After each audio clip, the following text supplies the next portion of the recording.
Assalamualaikum warahmatullahi. Bismillahirrahmanirrahim. Alhamdulillahirabbil alamin. Nahmaduhu wa nasta'inuhu wa nastaghfiruh. Wa na'udzu billahi min shururi anfusina wa sayyiati a'malina. Man yahdihillahu fala mudilla lahu wa man yudlilhu fala hadiya lahu. Asyhadu an la ilaha illallah wa asyhadu anna Muhammadan abduhu wa rasuluh.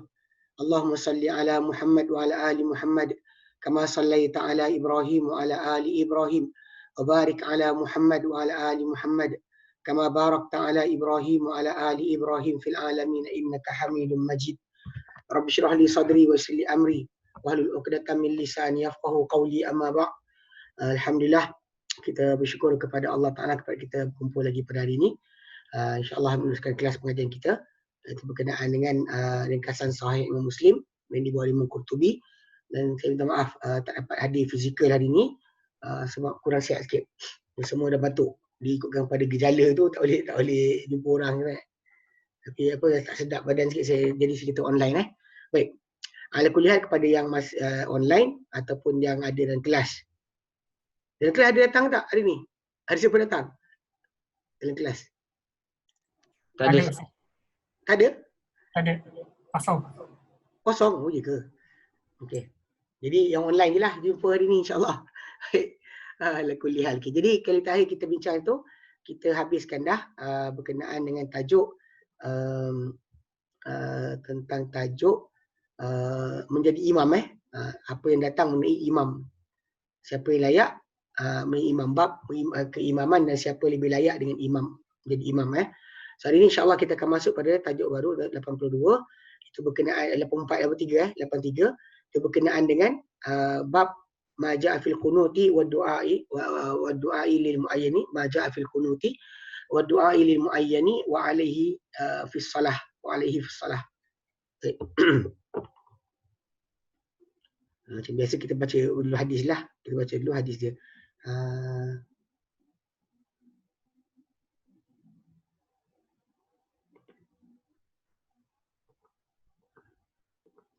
Okey, saya share di skrin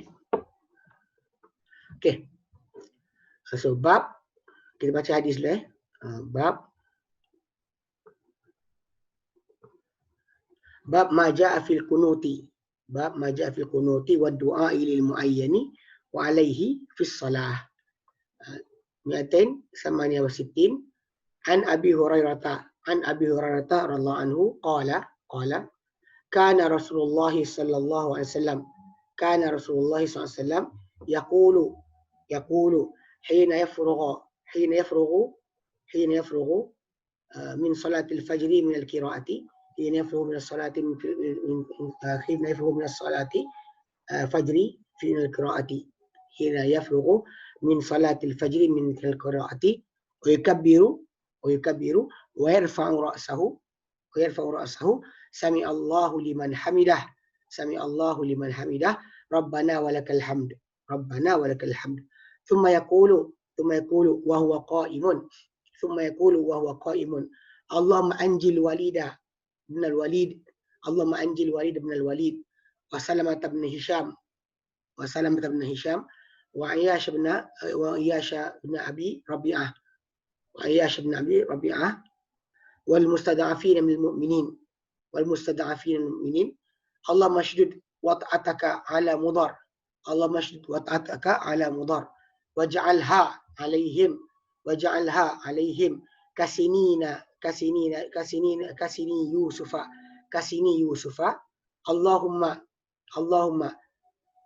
اللهم العن لحيان ورعلان وذكوان وأصية اللهم العن لحيان ورعلان وذكوان وأصية عصت الله ورسوله ثم بلغنا أنه ترك ذلك لما أنزل ثم بلغنا أنه ترك ذلك لما أنزل ليس لك من الأمر شيء أو يتوب عليهم أو يعذبهم فإنهم ظالمون وفي رواية قال Abu Hurairah qala Abu Hurairah thumma ra'aitu Rasulullah SAW taraka ad-du'a ba'du thumma ra'aitu Rasulullah SAW taraka ad-du'a ba'du فقلت أرى رسول الله صلى الله عليه وسلم قد ترك الدعاء لهم أرى رسول الله صلى الله عليه وسلم قد ترك الدعاء لهم قال فقيل وما تراهم قد قدموا وفي رواية أنه عليه السلام قنت بعد الركعة في صلاة الفجر شهرا أنه عليه السلام قنت بعد الركعة في صلاة الفجر شهرا إذا قال سمع الله لمن حمده 269 وعن أبي سلمة ابن عبد الرحمن أنه سمع أبا هريرة يقول والله لو قربن بكم صلاة رسول الله صلى الله عليه وسلم فكان أبو هريرة يقنط في الظهر والعشاء الآخرة وصلاة الصبح ويدعو للمؤمنين ويلعن الكافرين الكفار يدعو للمؤمنين ويلعن الكفار 270 وعن البراء بن عازب أن رسول الله صلى الله عليه وسلم كان يقنط في الصبح والمغرب 271 وعن أنس بن مالك وسئل عن القنوت قبل الركوع أو بعده فقال قبل الركوع فقيل فإن ناسا يزعمون أن رسول الله قنت بعد الركوع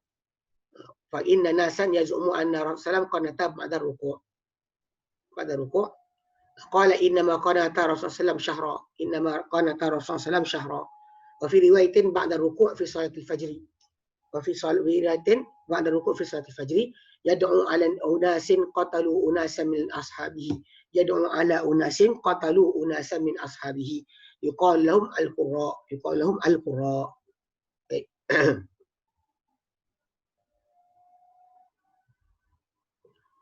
Okey. Bab bab ma jaa fil kunuti bab apa yang datang mengenai kunut. Kunut ni maksud dia lafaz asal maksud kunut doa. Dia bukan ta Kalau qanata putus asa. Kalau qanata ia maksud putus asa. Tapi ni qanata. Qanata tu maksud dia berkunut, yakni berdoa. Qanata ini kunut itu berdoa Dia maksud tu. Tapi dalam lafaz yang lain pernah datang Nabi SAW sebut afdal salatul kunut. Solat paling afdal adalah panjang kunut. Maksud panjang kunut tu adalah panjang bacaan. Ni kena faham betul daripada segi sudut pengertian ataupun maksud. Dia bukannya bermaksud macam yang sering kadang-kadang ada orang kita ni faham lah. Dia first thing kena faham kunut tu qaf nun ta tu qanata maksud dia apa? Dia berdoa. Berdoa. Kalau kita baca dalam hadis yang lain ada maksud kunut tu dengan maksud maksud datang kunut tu dengan maksud panjang bacaan. Yang Nabi kata solat paling afdal adalah paling panjang bacaan. Kunut qaf dan ta kunut juga lah. Lafaz yang sama. Tapi bukan tapi maksud dia adalah maksud satu lagi Pasal kadang-kadang ini kita kata kena faham. Dalam bahasa Arab ni kadang ada satu kalimah banyak maksud.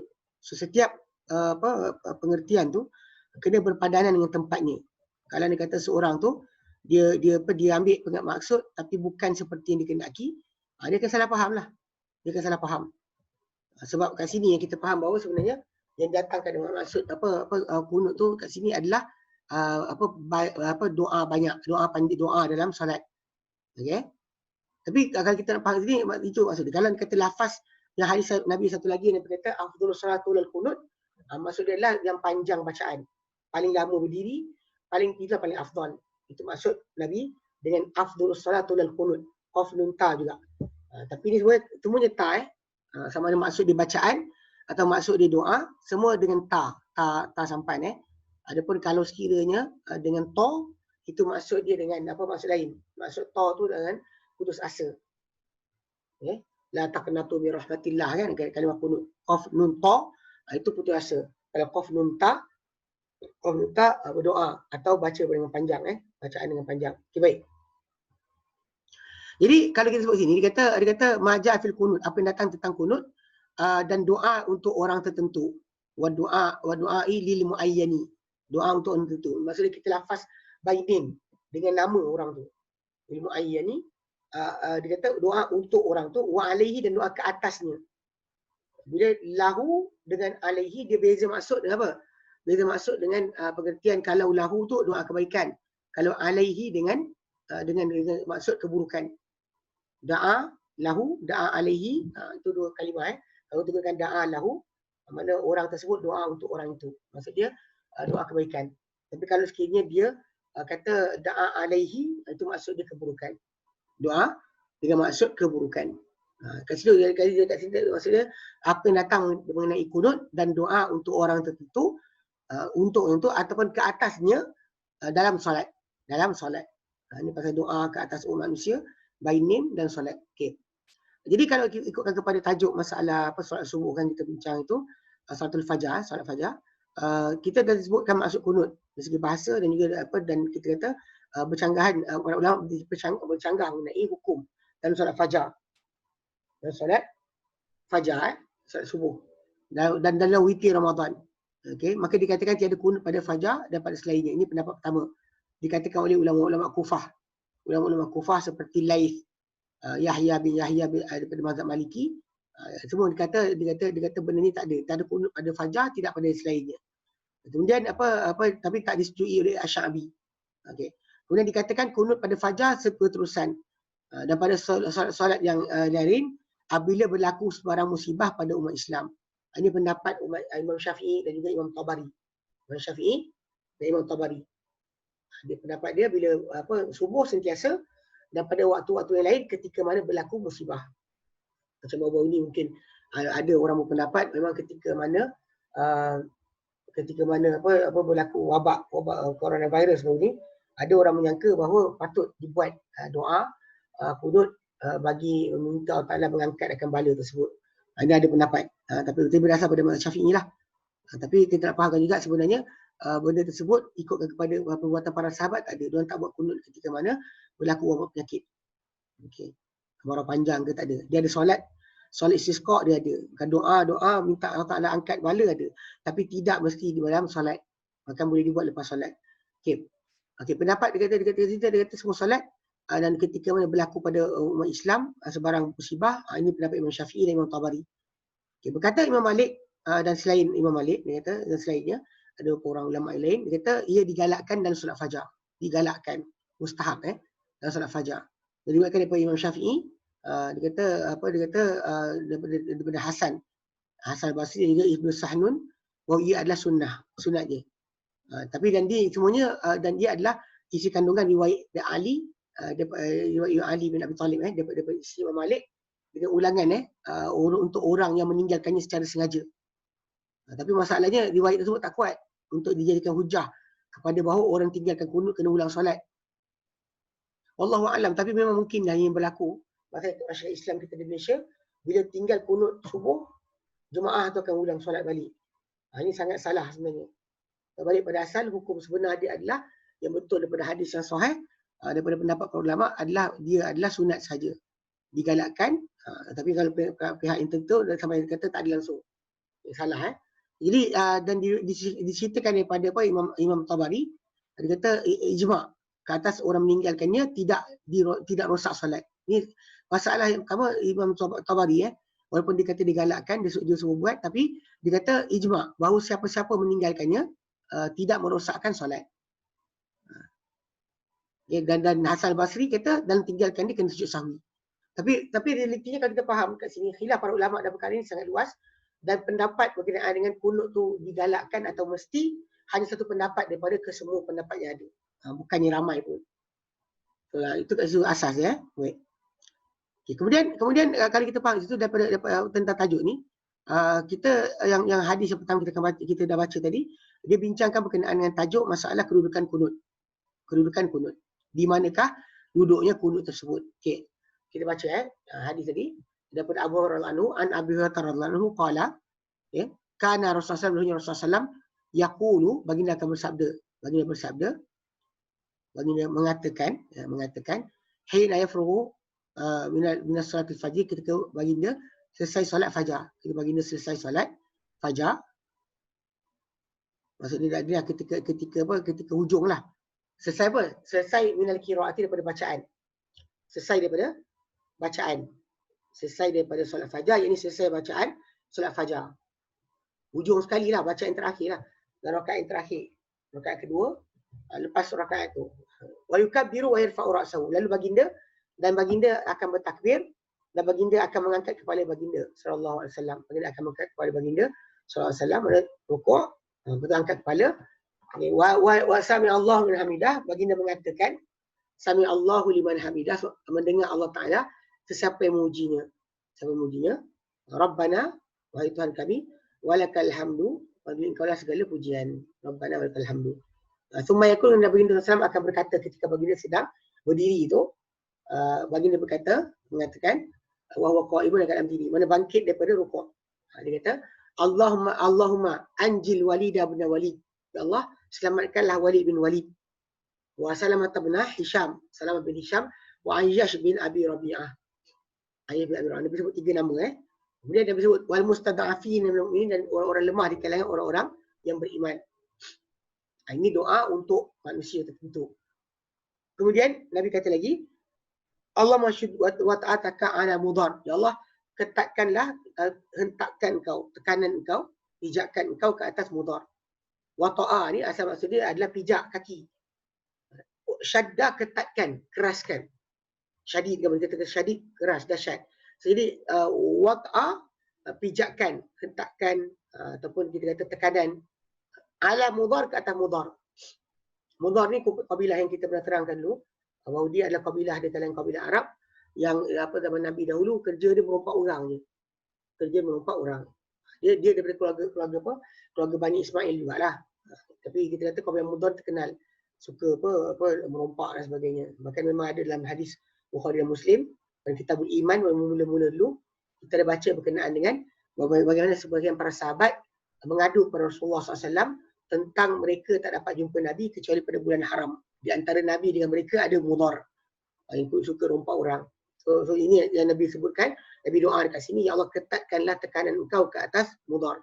Waj'alha alaihim kasini Yusufa, dan jadikanlah ia ke atas mereka seperti kemarau Yusuf. Sini, asal dia sinina. Kalimah tu asal dia adalah sinina. Tapi bila dia jadi mudhaf, maka hilang. Sini Yusufa. Dia kata Allahumma al'an lihyan wa ri'lan wa zakwan wa usayyah. Ya Allah, laknatlah il'an, lihyan, yang muqabilah, ri'lan wa zakwan wa usayyah. Ri'lan, zakwan, dan juga usayyah. 4 nama muqabilah. Asatillah wa rasulah, yang mereka berhargai Allah Ta'ala juga Rasulnya. Okey. Maksudnya Nabi ini Anas kata dia dengar Nabi SAW sebut dan baca. So, jadi dia kata kat sini, pertama sekali kalau kita lihat hadis ni datang dengan sebut tentang tajuk Nabi kunut tu, kedudukan dia selepas daripada rukuk. Okey. Walaupun sebenarnya masyhur di sisi mazhab Malik, dia sebelum rukuk. Bahkan dalam hadis Bukhari pun ada lafaz yang Nabi SAW kunut sebelum rukuk. Lepas baca, Nabi doa dulu, lepas tu baru rukuk. Itu pun ada. Dan pendapat sebelum rukuk ni adalah kata-kata Ishaq bin Rahawih, Ibn Abi Layla, Umar bin Aziz, dan riwayat daripada Ali dan Umar Ibn Mas'ud dan sekumpulan para sahabat dan para tabi'in. Okey. Dia pilihan, ada kata pilihan. Cuma maksudnya kalau kita lihat dari situ daripada Ishaq bin Rahawih, Ibn Abi Layla dan Umar bin Aziz, memang dia dikatakan bahawa kunut ni, kunut tak kira witir ke, tak kira kunut subuh ke, tak kira kunut nazilah ke, Dia orang akan buat sebelum daripada rukuk. Sebelum rukuk riwayat yang terdatang. Nanti ada Anas bin Malik punya riwayat depan sikit. Okey. Kemudian apa yang lain daripada Ali, Umar, Ibnu Mas'ud dan sekumpulan para sahabat dan tabi'in ada pilihan. Nak buat sebelum boleh, selepas pun boleh. Sebelum boleh, selepas boleh. Sebelum rukuk boleh, tak boleh. Boleh buat kunut kat situ.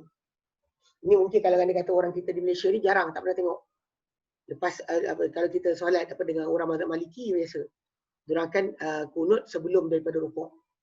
Kalau orang yang mazhab Syafi'i memang pegang dengan hadis yang yang kita baca ni, dia akan buat lepas daripada rukuk. Kesimpulan dia ada khilaf kat situ. So memang pilihan boleh. Dia sama ada selepas rukuk, dia selepas bangkit daripada rukuk ataupun sebelum rukuk sendiri. Boleh kita baca kunut kat situ. Kemudian cuma dekat situ ada khilaf. Adakah ditakbirkan untuk kunut tersebut, kan? Ataupun dia angkat tangan bila doa padanya. Okey.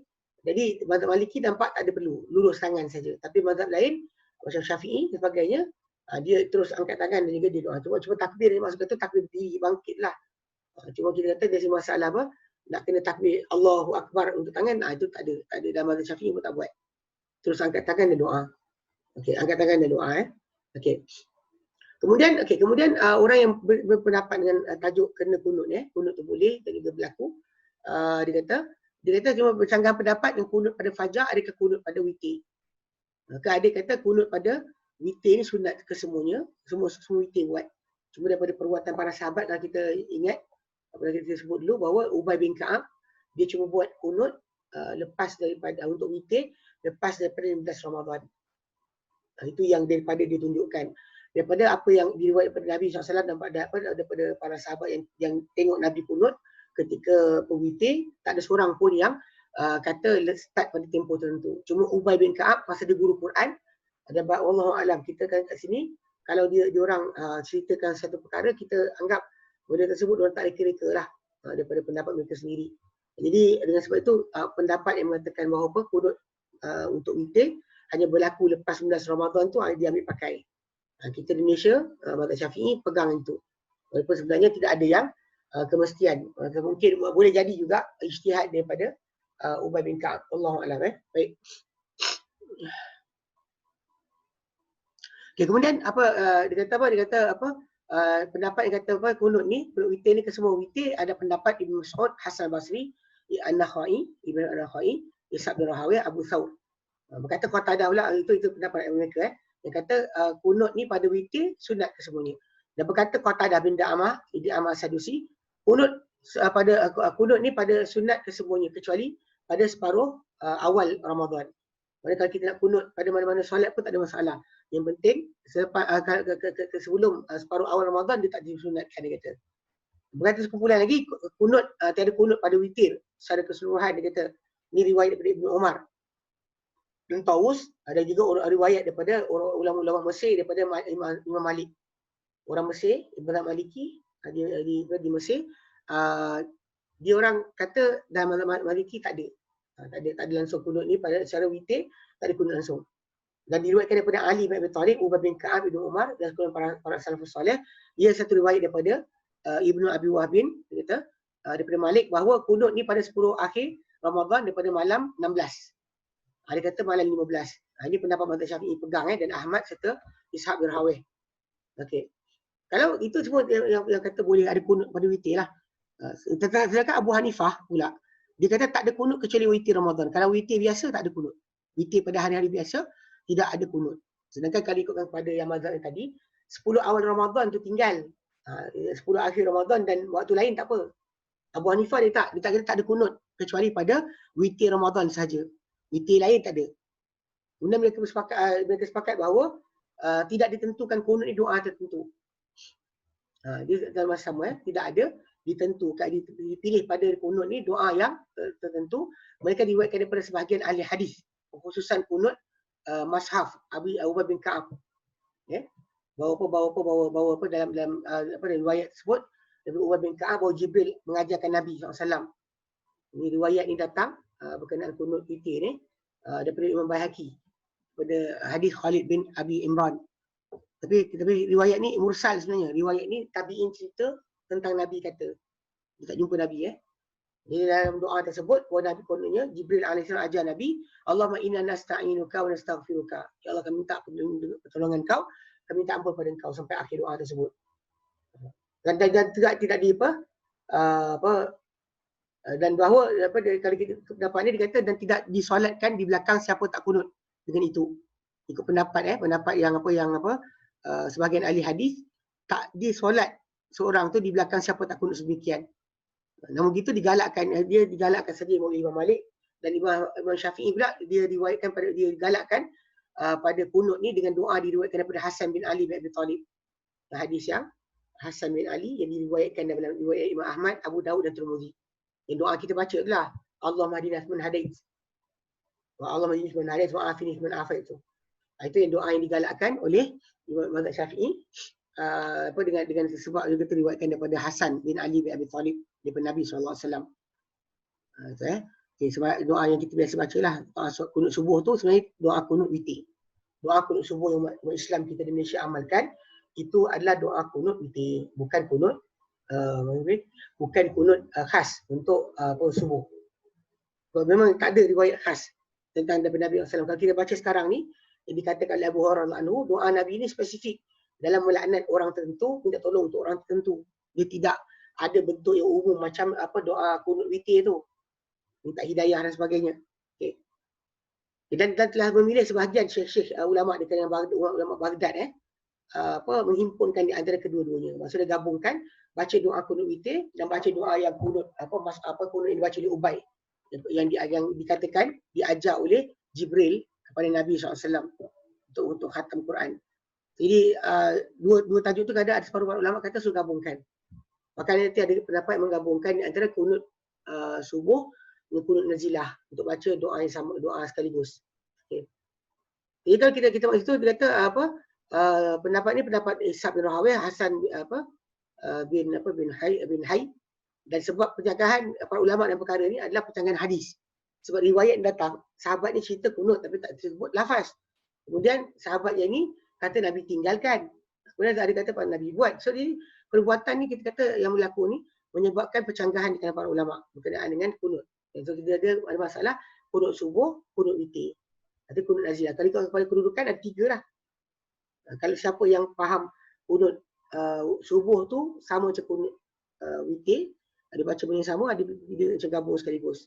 Tapi dalam masa sama kita ada kunut nazilah yang berlaku ketika musibah menimpa umat Islam ataupun berlaku pembunuhan umat Islam beramai-ramai, maka kita digalakkan kepada hadis Nabi SAW perbuatan mendoakan penyelamatan untuk umat Islam yang tindas dan mendoakan pelaknat ke atas orang yang menindas umat Islam. Okey. Percanggahan hadis tadi yang khusus pada dan bahkan di kalangan mereka ada percanggahan timbul sebab dia kata ada benda khusus untuk Nabi. So kita tahu bahawa dalam banyak perkara Nabi buat ada benda khusus untuk Nabi. Kadang-kadang Nabi tak tunjukkan. Macam benda khusus untuk Nabi, contoh macam kahwin lebih 4 orang. Itu khusus untuk Nabi SAW. Kemudian kalau kita kata tajuk lain macam Nabi SAW dia tak boleh makan sedekah, makan hadiah ada. Ataupun benda lain macam Nabi boleh berpuasa straight 3 hari. Itu benda dia khusus untuk Nabi. Walaupun ada perkara tu kadang-kadang para ulama kata selagi tak dikhususkan semua benda buat kita boleh buat. Tapi ada kata tak, ini khusus untuk Nabi sebab kita tengok kadang-kadang ulama yang kata benda khusus untuk Nabi sebab dia kata lepas Nabi tak ada para sahabat tak buat. So dia kata tu khusus untuk Nabi lah. Okey. Baik. Bila tadi dalam doa yang kita baca tadi kan Nabi kata Abu Hurairah kata Nabi berkata Allahumma anji Walidah ibn Walid wa Salamah bin Hisham wa Ayyash bin Rabi'ah wa Musada'afin min mu'minin. Dia kata dalam sabda Nabi itu doa kan, selamatkanlah Walid bin Walid, Salamah bin Hisham, Ayyash bin Abi Rabi'ah dan orang-orang lemah di kalangan orang beriman. Okey, kalimah anji itu selamatkan selamatkan, najah itu perkataan najah selamat Hamzah ni ta'diyah anja yunji dan dia telah diberikan dengan tad'if, dengan penggadaan. Asal tu najwah ni maksud dia bumi atau tanah yang tinggi daripada bumi. Tempat biasa orang lari naik atas. Kalau kita nampak ada musibah berlaku, kita lari ke tempat atas, nanti atas bukit, naik kawasan tinggi. Itu yang biasa berlaku. Jadi dan apa yang didoakan tu ni adalah kaum daripada orang Mekah. Nama yang sebut tu nama Walid bin Walid, Okey. Salamah bin Hisham, Halam bin Hisham, Ayyash bin Abi Rabi'ah tu, itu adalah antara nama-nama orang yang masuk Islam di kalangan penduduk Mekah.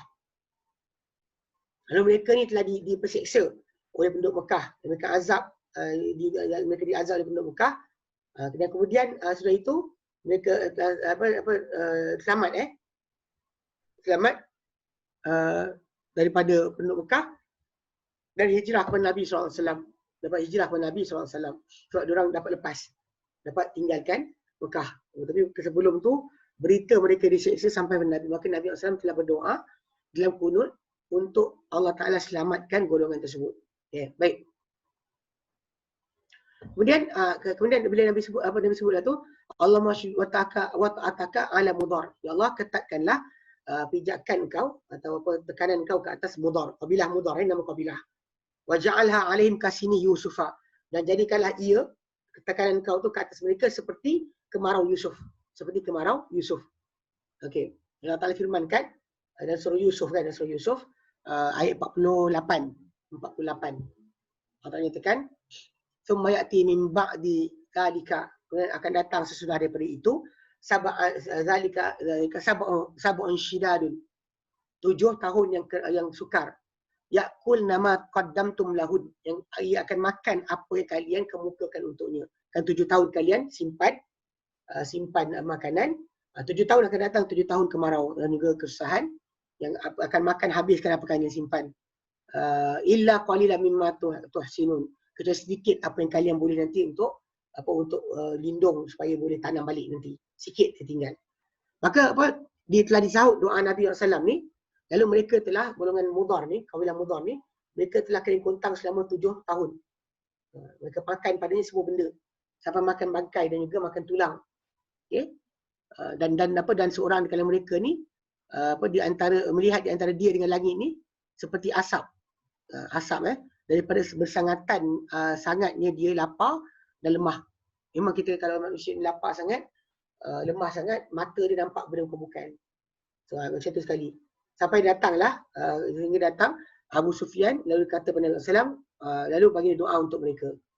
Abu Sufyan datang kepada Nabi mengadukan apa jadi pada kabilah Mudar, maka ketika Nabi doa untuk mereka, bukan atas mereka, untuk mereka, lalu mereka diberikan turun hujan, apa yang macam disebut Ibn Mas'ud dalam kitab tafsir. Tafsir ada jelaskan tajuk ni. Kalau kita buka tafsir surah Yusuf tu, nanti kita akan baca kat situ macam mana yang Ibn Mas'ud terangkan berkenaan dengan tajuk Nabi pernah doakan agar berlaku kemarau ataupun kesempitan hidup kepada kabilah Mudar macam mana berlaku pada Nabi Yusuf AS selama 7 tahun. Okey. Itu yang kumpulan yang pertama Nabi doakan. Kemudian Nabi doakan, Nabi kata apa? Nabi kata Allahumma al'an Lihyan wa Ri'lan wa Zakwan wa Usayyah. Ya Allah, laknatlah Lihyan, Ri'lan, Zakwan dan Usayyah. Okey. Kata-kata Nabi tentang apa kumpulan tu. Okey. Lihyan wa Ri'lun, Zakwan dan Usayyah.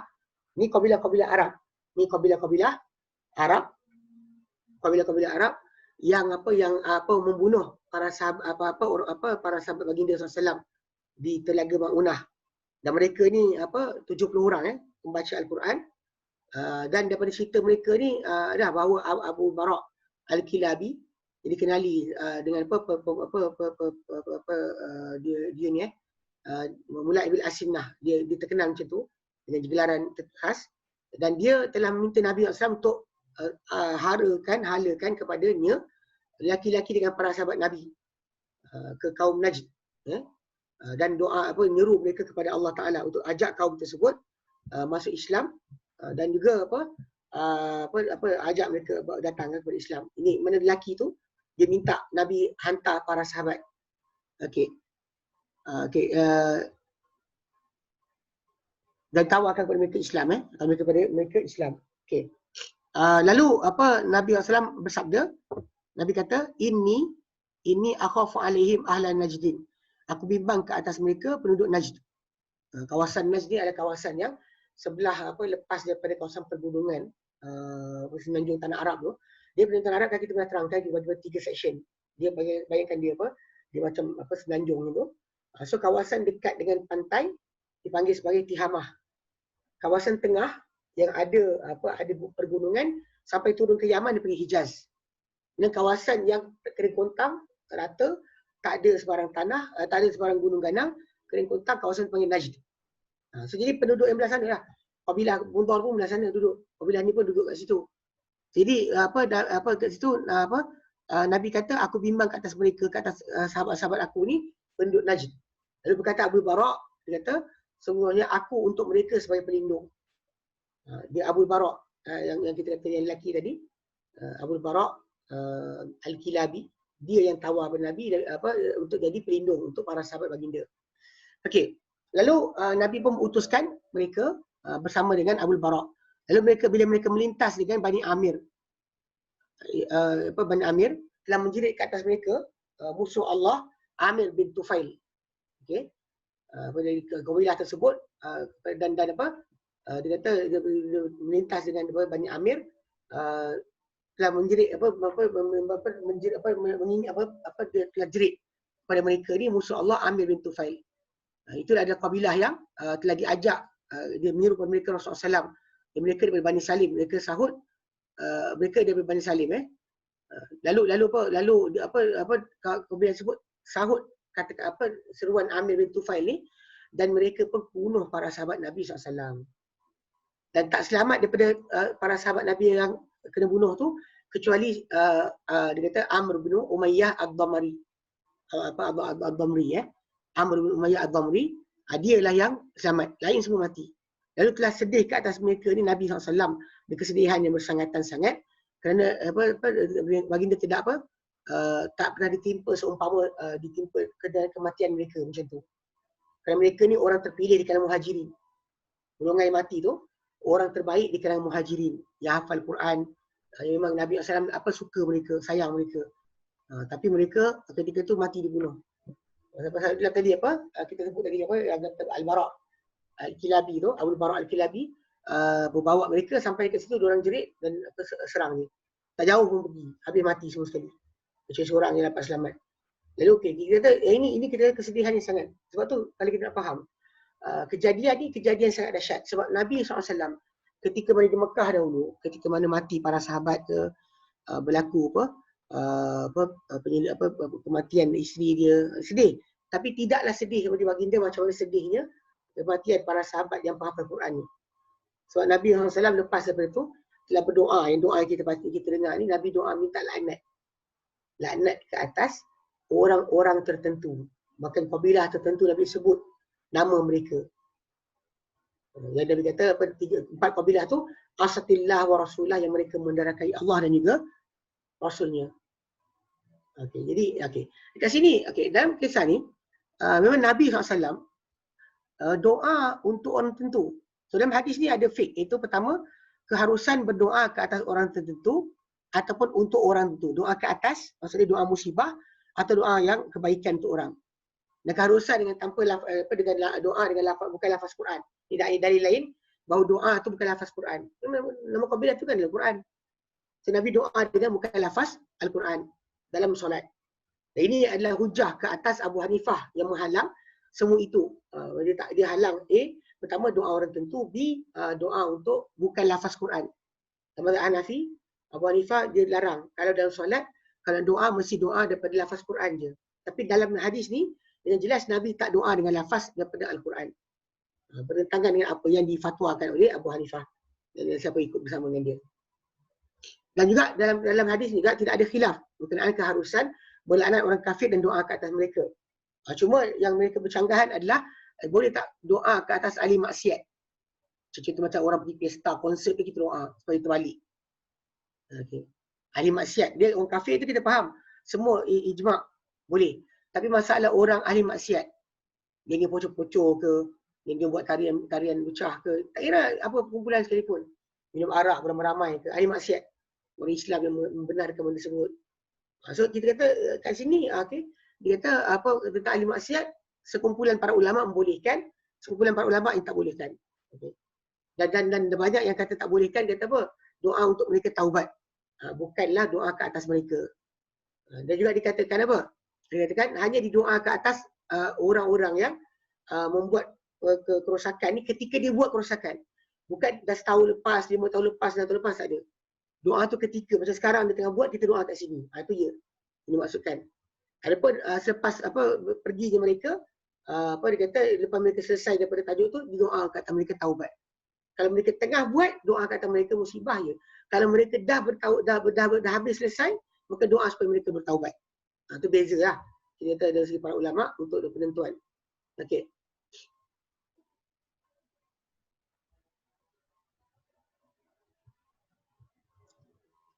Dan kata para ulama, dia kata dan tetap di atas perkara ni perintah Rasul, urusan Rasulullah SAW dalam kunut. Baginda dalam kunut macam itulah keadaan baginda SAW. Sentiasa kunut dengan lafaz-lafaz sedemikian. Sebenarnya doa ke atas orang kafir ataupun doa keampunan dan rahmat untuk orang-orang yang beriman. Itu yang doa Nabi SAW. Okay? Dia kata ini daripada inilah yang biasa pada kunut Nabi SAW. Itu apa yang diriwayatkan oleh Imam Darqutni dengan sanad yang sahih bahawa Anas bin Malik kata berterusan Rasulullah SAW kunut dalam solat pagi subuh sehingga baginda berpisah dengan dunia. Ini yang dalil yang dipegang oleh mazhab Syafi'i yang untuk berterusan kunut subuh selagi tak mati terus. Ini yang kita bacakan. Okey.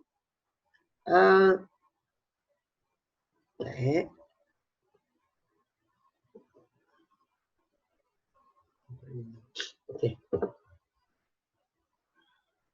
Dia sambung sambung dia punya lafaz tu. Okey, lepas tu dia kata dalam riwayat yang sama Dia kata kemudian kemudian okey thumma kemudian dia kata balaghana annahu taraka dzalika, sampai kepada kami bahawa Nabi SAW meninggalkan itu. Okey. Bila? Lamma unzila, bila turunkan Al-Quran surah Ali Imran 128. Ali Imran 128. Allah Ta'ala nyatakan laisa laka minal amri syai', bukan kembali kepada engkau, bukan untuk engkau, tiadalah untuk engkau dari urusan ini sedikit pun. Maksudnya untuk urusan mengazab kaum, mengampunkan kaum, biarkan selamat, biarkan tak selamat, bukan urusan kau. Dia kata aw yatuba alaihim, sama ada Allah Ta'ala bertaubat atas mereka atau Allah Ta'ala azab mereka, maka fa inna kerana sungguhnya mereka orang yang zalim. Mana untuk mereka diberi taubat atau mereka diazab, terpulang kepada Allah SWT. Selepas turun ayat ini, Nabi berhenti berdoa ke atas orang-orang kafir. Ini kadang-kadang Allah Alam pada zaman kita sekarang ni timbul bila setengah-setengah para ulama tak menggalakkan pun doa kunut nazilah ke atas orang kafir sebab macam inilah, macam Nabi sendiri pernah disuruh berhenti selepas sebulan dan Nabi tak buat lagi. Kita pula soalannya, adakah boleh berterusan? Allah, adakah kita kena buat sebulan baru selesaikan? Wallahu a'lam. Tapi ini ada khilaf para ulama. Dan sebagai para ulama kata tak payah doa dah sebab Allah suruh Nabi berhenti. Ini urusan terakhir Nabi. Ada kata tak, bila berlaku pada kita pembunuhan macam biasa Herzegovina ke, pembunuhan pada ulama Islam di Rohingya ke, ulama Islam Rohingya kena bunuh ke, atau di Syria ke oleh Syiah bunuh umat Islam di Syria, atau di Iraq oleh tentera Amerika Syarikat, Afghanistan. So, jadi patutnya kat sini di sini ulama berbelah bagi. Sebab kes dia, sebab Nabi sendiri SAW disuruh berhenti lepas sebulan. Allah turunkan ayat Al-Imran 128 tu, turun ayat berkenaan, lalu Nabi berhenti doa. Nabi SAW berhenti berdoa, tidak lagi doa ke atas orang kafir. So, jadi kat situ ada khilaf masalah, adakah patut kita buat sekarang? Siapa-siapa yang nampak benda tu masih berjalan, dia kata kita buatlah sebulan, lepas tu kita berhenti. Ada pihak yang kata Nabi sendiri disuruh berhenti. Marah Nabi macam mana pun pada musuh, tapi hak untuk memberikan taubat, hak untuk mengazab, itu hak Allah Ta'ala yang mutlak. Kalau kita berada di tempat berkenaan, dengan senjata kita lawan. Tapi untuk mendoakan benda tersebut, itu terpulang kepada Allah Ta'ala. Bukan kerja kita mendoakan musibah untuk orang lain. Allah, itu tajuk dia. Tapi pada asasnya, kalau masalah laknat kata orang kafir, benda tersebut tidak ada sebarang khilaf. Cuma ketika kejadian berlaku, boleh tak kita doa macam tu? Atas dasar umum je. Macam doa para ulama zaman sekarang kan, bila kunut nazilah, kita Allah mal'an kafarat ahli kitab. Ya Allah, laknatlah orang-orang kafir di kalangan ahli kitab. Terus disebut macam tu. So dia lafaz dia umum. Macam ni sekarang ni lafaz spesifik kan. So kita sebut nama Bush ke, dan sebut berkenaan dengan nama negara Rusia punya presiden ke. Itu tajuk-tajuk yang kita kena perhatikan. Kat sini ada khilaf. Ada pendapat kata boleh macam Nabi pernah buat. Ada pendapat kata jangan buat dah sebab Nabi dah berhenti. Allah Ta'ala hentikan dengan firman Allah Ta'ala ayat 128 8 surah Al-Imran. Bukan untuk engkau, tiada bagi engkau pada urusan berkenaan sedikit pun. Sama ada Allah Ta'ala beri taubat atau Allah Ta'ala azab pada mereka orang zalim, itu hak Allah Ta'ala yang mutlak, bukan hak engkau. Okay. Selain riwayat yang lain, telah berkata Abu Hurairah radhiyallahu anhu, kemudian thumma ra'aitu Rasulullah sallam taraka du'a ba'du, bagi dia meninggalkan doa sesudah itu, faqultu ara Rasulullah sallam qad taraka du'a lahum.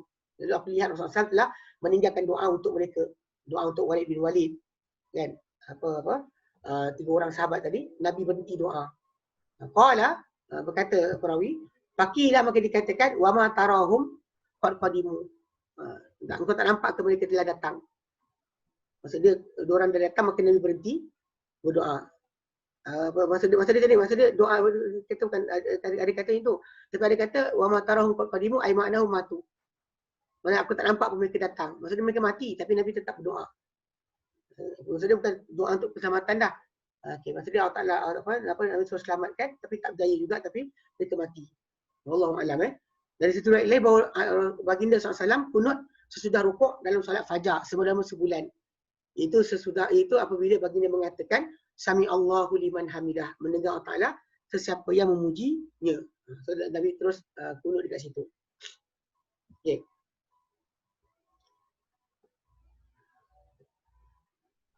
Okay. Ada soalan? Saya punya tekak tak sedap lah. Saya nak kena berhenti lah. Hidung saya persebu. So, saya tak datang kelas ni pasal tak boleh. Saya punya ini batuk-batuk. Saya ingat saya berhenti dulu nak ni sikit. Tak larat. InsyaAllah kalau kita ada peluang, kita datang jumpa balik. Wallahu a'lam. Okay. Adakah YouTube? Ada soalan? Okay, apa? Dekat YouTube dah. Okay. Paste sini. Bagi soalan saya jawab. Ada juga kunut tu berdiri lama. Macam Ustaz adakah mengulang satu ayat berkali-kali? Taklah. Berdiri lama tu maksud dia macam baca Quran yang panjang. Mana ada ulang satu ayat banyak kali. Dalam hadis Nabi SAW, perbuatan tu kita tengok dengan masalah berdiri lama tu dengan perbuatan dia. Iaitu bacaan surah yang panjang. Bukan baca satu ayat ulang banyak kali. Mana ada dalam hadis Nabi perbuatan macam tu. Itu bukan cara Nabi SAW ajar. Ada orang yang mungkin mengarut, dia kata apa? Dia kata, kalau baca banyak-banyak kali lama berdiri sama tak? Takkan samalah. Sebab nilai solat sunat kita, yang macam Nabi sebut, Nabi kata apa? Iqra' ma tayassara laka minal Quran, baca apa mudah untuk kamu daripada Al-Quran. So kita dapat baca satu ayat, dan satu ayat itulah habuan kita. Sebab tu para ulama jadikan solat Ramadan, qiyam Ramadan, bagi yang tak baca surah panjang-panjang, diorang akan baca baca pendek tapi banyakkan rakaat. Jumlah rakaat dibanyakkan. Tapi bacaan pendek-pendek. Tapi kalau dia kata orang tu bacaan dia panjang, rakaat dia sikitkan. Baca kunut sebelum rukuk ya Ustaz. Ikut pada dua riwayat tu datang. Sebelum rukuk ada, selepas rukuk ada. Kita dalam mazhab Syafi'i, kita pilih hadis Abu Hurairah anhu. Itu selepas rukuk. Kalau siapa-siapa pegang Anas bin Malik punya riwayat, maka dia sebelum rukuk. Anas bin Malik kata Nabi kunut sebelum rukuk. Selepas rukuk tu dia kata Nabi buat sebulan je. Mana normally Nabi buat sebelum rukuk. Ala kulli hal dua riwayat itu datang, maka macam Ali bin Abi Thalib, Umar bin Khattab dan lain para sahabat, bolehkan kita boleh pilih mana-mana. You can choose either one. Okay? Solat subuh di rumah baca kunut tak Ustaz? Bagi siapa-siapa yang berpegang dengan mazhab Syafi'i yang mestikan bacaan kunut subuh, maka bacalah. Bagi siapa-siapa yang tidak berpegang, maka tak timbul kena. Tapi kalau dia pergi ke masjid, dia kena kunutlah bersama imam. Dia bila imam kita kunut, kita kena kunut. Kalau imam kita angkat tangan doa, kita angkat tangan doa. Sebab Nabi kata, imam dijadikan untuk diikuti. Imam dijadikan untuk diikuti. Sebab tu tak boleh kita tinggal ikut imam. Kalau kita solat di masjid, kena buat. Solat di rumah tu pulang. Either nak buat atau tak buat tu pulang. Tak ada masalah. Sebab macam kita sebutkan tadi, bahawa memang para sahabat Nabi SAW, macam dinukilkan oleh Imam Tabari, Imam Tabari menukilkan ijma'. Tak batal solat dengan tinggal kunut. Tak batal solat dengan tinggal kunut. If kita left out kunut, solat kita tidak rosak. Itu semua ijma'. Ini ijma' oleh yang dinukilkan oleh Imam Ibn Jarir At-Tabari. Macam akak Mai tanya soalan tu, dia kisah yang nak kunut ke tidak kat rumah tu pulang lah. Tapi kalau kata anda kata dekat masjid, kalau imam tu kunut, kita kunut. Kalau imam tak kunut, jangan gatal kunut. Kalau imam tak kunut, jangan gatal kunut. Okey.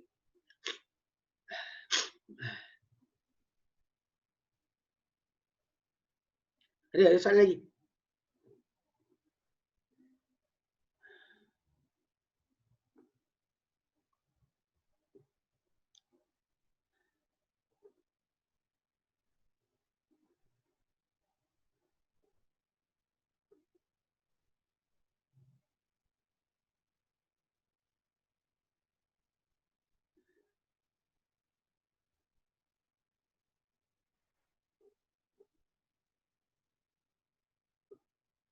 Okey. Okay, tak ada Okey, kalau itu tak ada dah. Yang tu habis. Kat sini ada soalan lagi tak? Daripada audiens dalam ni. 7 orang je ada. Hey, dia batal kelas ni. Orang tak ada, kita batal kelas. Okey, baik. Kalau tak ada benda, kita berhenti sini. Saya tak larat sikit. Nafas saya dah sebu. Baik. Wallahu alam. Wa sallallahu ala sayyidina Muhammad wa sallam walhamdulillahi rabbil alamin. Subhanakallahumma wa bihamdika asyhadu an la ilaha illa anta astaghfiruka wa atubu ilaik. Assalamualaikum warahmatullahi wabarakatuh.